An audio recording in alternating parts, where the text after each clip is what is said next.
Вітаю! Мене звати Олександр, і це програма «Розмови з експертами». Мартін Жак, колишній старший науковий співробітник Департаменту політики та міжнародних досліджень Кембридзького університету, був свідком еволюції Китаю за останні 30 років. Чому він вважає це найдивовижнішою трансформацією в історії людської цивілізації? Слухаємо пряму мову. Well, it's a splendid privilege for me to be able to speak to you in this talk, and I hope you enjoy it. 75 years. China has changed so much in that period since the revolution. In 1949, China was just emerging from partial colonization, from a really bitter civil war. And China was poorer at that moment than quite a few African countries. And if you go back further in history, 100, 150 years and so on, an extraordinary feature of China was that over that whole period, it barely grew at all. It was about 1% a year.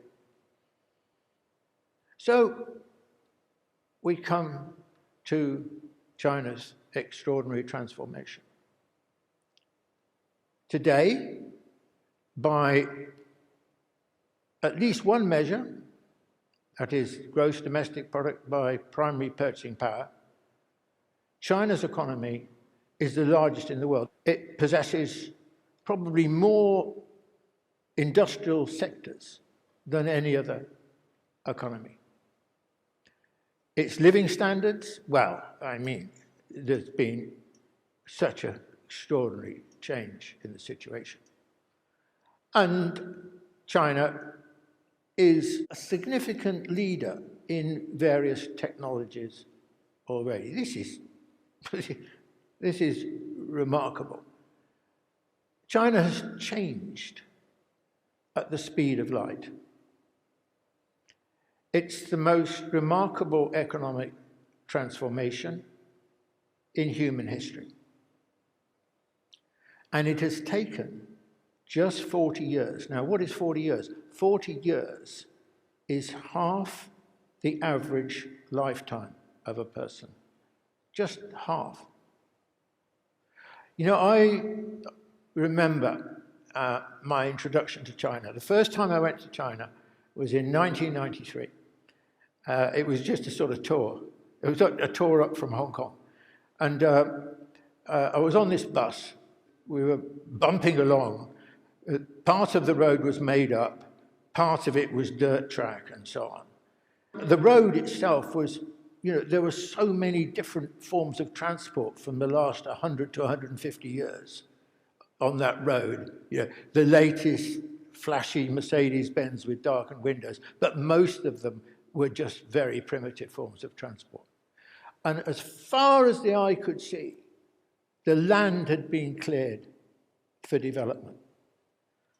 And although it was in the countryside, it was teeming with people, and the people were so going about their business. They were so intent on ending a life of poverty. And so China was moving on from backwardness to eventually what you see today. Now, there's one really important point I want to make on this, and that is, look, compared with 1949 or 1978 or today, China is completely unrecognizable. Or is it? Is China just a totally different place? Or is it, in some profound way, the same China? Мартін Жак пропонує цікаву концепцію, називаючи Китай цивілізаційною державою, а не національною державою. Що він має на увазі? Давайте послухаємо. And I would argue that the extraordinary thing about China and why it has been so successful over such a long period of history, it's had bad times, but it's had some great times. 3 or 4 times, probably the most advanced civilization in the world, or one of the most advanced civilizations in the world. China was born a civilization. That's its template. And that lasted, actually, until the late 19th century. It was only in the late 19th century that China began to acquire some of the characteristics of a nation state. For example, borders. I mean, China as a civilization did not have borders. Even today, China, I would argue, is primarily a civilization state and only secondarily a nation state. This is quite different from the West. The West, of all being modern Western countries, born as nation states, and they are nation states, they behave like nation states. China is quite different in relation to this. And the important point here to grasp is some of the most fundamental characteristics of China, which probably most of us in some way or other take for granted, are really a product of China's civilizational roots.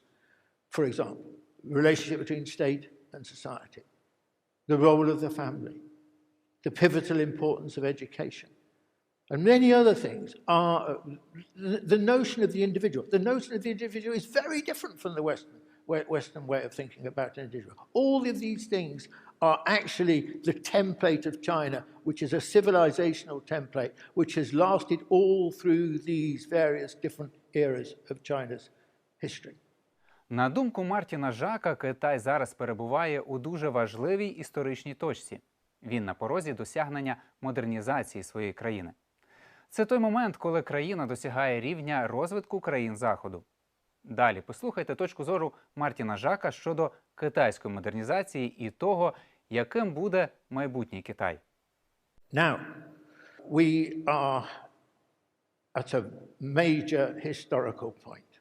China is reaching the point of modernity. It has finally arrived at Western levels of development. In some areas, it's ahead of Western levels of development. If you go to countries in Western Europe, some of the smaller ones especially, China's in a different era, really. And the reason why this is historically so significant is as follows. The story of modernization is essentially a Western story. It starts with the British Industrial Revolution in the first half of the 19th century.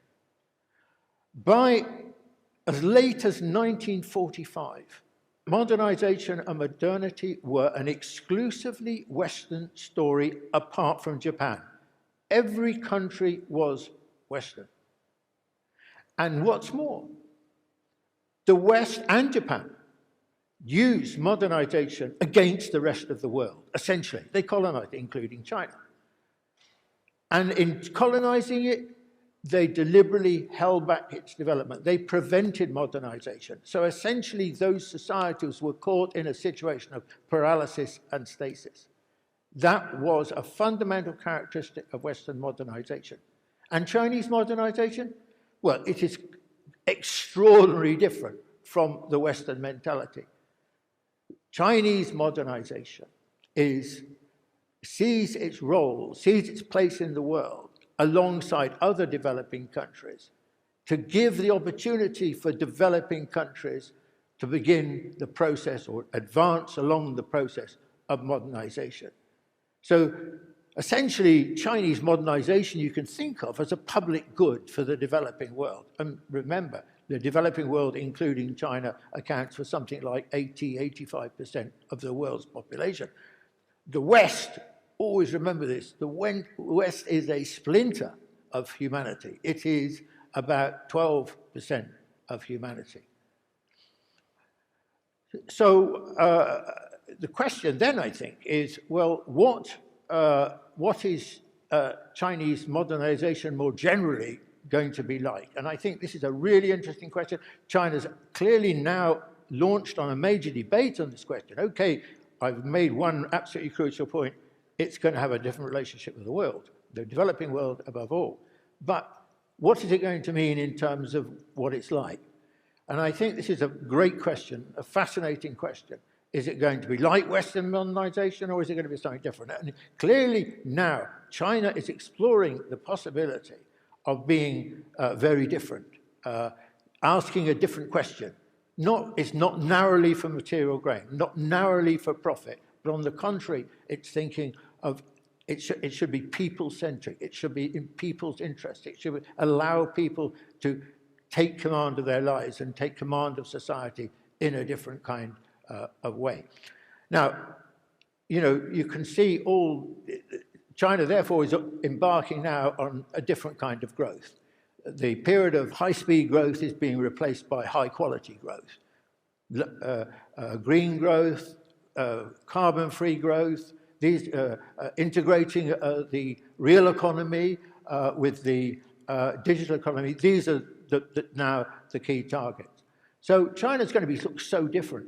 In 20 years' time, China's going to look so different from what it does now. People will be living in totally different ways, traveling in different ways, doing different kinds of jobs, all the rest of it. But I leave you with a thought. Sure, China will be very different, but actually, the next China will still be China. Because the extraordinary history of China, that civilization expanse of thousands of years, has been hugely beneficial, not just for China, but for the whole world. And in different eras, it's given so much.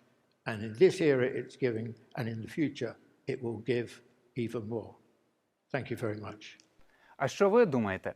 Яким буде майбутній Китай? Пишіть про це у коментарях під відео. Бувайте!